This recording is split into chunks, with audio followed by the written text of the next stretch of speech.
নমস্কার, আরও একটি নতুন ব্লগে তোমাদের স্বাগত জানাই। দুপুরের খাবারটা তাড়াতাড়ি সেরে নিয়ে আজ বেরিয়ে পড়লাম এক জলপ্রপাত দেখার উদ্দেশ্যে। ছত্তিশগড় রাজ্যের বস্তর জেলার অন্তর্গত জগদলপুর থেকে ঠিক 15 থেকে 17 কিলোমিটার দূরে অবস্থিত চিত্রধারা জলপ্রপাত। তাহলে চলো তোমাদের সাথে নিয়ে এই জলপ্রপাতের সৌন্দর্যটা উপভোগ করে আসি। আর ওই দূরে দেখা যাচ্ছে দূরের পাহাড়ের উঁচু অংশগুলো। দেখতে দেখতে আমরা অনেকটাই পাহাড়ের উঁচুতে চলে এসেছি। অবশেষে পৌঁছে গেলাম গন্তব্যস্থলে। আর এখানেই গাড়ি বা বাইক পার্কিং করে এগিয়ে যেতে হবে। চারিদিকে খন্ড খন্ড পাথরের টুকরো, দেখতে ভারী ভালো লাগছে, তবে হাঁটার সময় একটু দেখে শুনে পা ফেলতে হবে। তাহলে চলো এবার ধীরে সুস্থে এগিয়ে যাই। জায়গাটা পিকনিকের জন্য ভারী সুন্দর।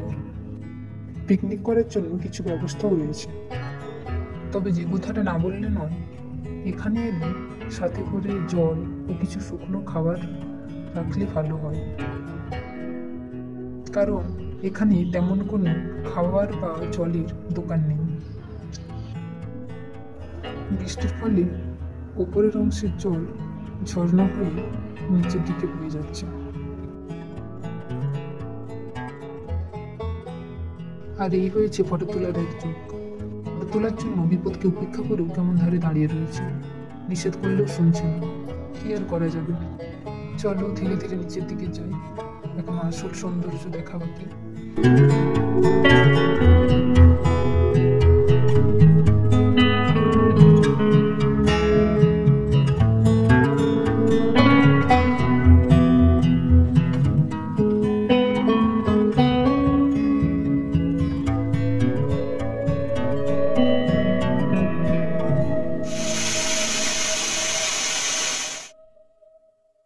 ঝর্ণা তার আপন গতিতে ছড়িয়ে পড়েছে, আর কোনো শিল্পকার তার শিল্পের প্রতিভা পাহাড়ের গায়ে অঙ্কন করে আছে।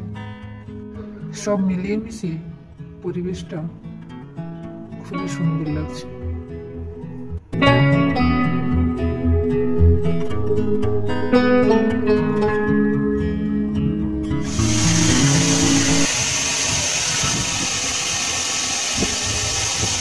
বৃষ্টিটা এখন কম হওয়ার জন্য জলের পরিমাণ ও গতিটাও কম, তবে 4-5 দিন একটানা বৃষ্টির পর এলে আরো সুন্দর লাগবে এই জায়গাটা। আবার ভারী বর্ষার সময় দূর থেকে দেখতে ভালো লাগে ঠিকই, তবে সামনে দাঁড়িয়ে এমন অনুভূতি নেওয়া যায় না। তখন জলের পরিমাণ ও গতিটাও বেশি থাকে এবং নিচটা একেবারে পিচ্ছিল হয়ে যায়, তাই দাঁড়ানো এখানে বিপজ্জনক হয়ে থাকে। যা বলতে না বলতেই বাচ্চাটা পড়ে গেল। জায়গাটা ভীষণ রকম পিচ্ছিল, খুব সাবধানে চলতে হবে।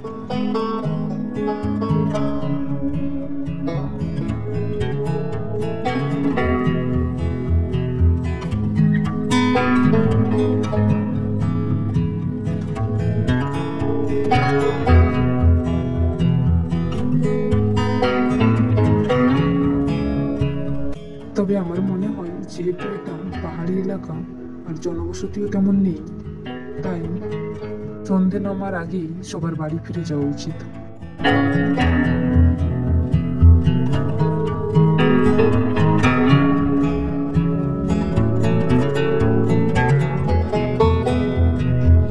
এই ছিল চিত্রধারা জলপ্রপাত। আমার তো বেশ ভালোই লাগলো, তোমাদের কেমন লাগলো জানিও। ভালো লাগলে অবশ্যই একটি like, comment, share and subscribe করে দিও। সবাই ভালো থেকো, আরও নতুন নতুন ভিডিও পেতে পাশে থেকো। ঝর্ণা তার আপন গতিতে বয়ে যাক, আর আমরাও আমাদের বাড়ির উদ্দেশ্যে ফিরে যাই। নমস্কার।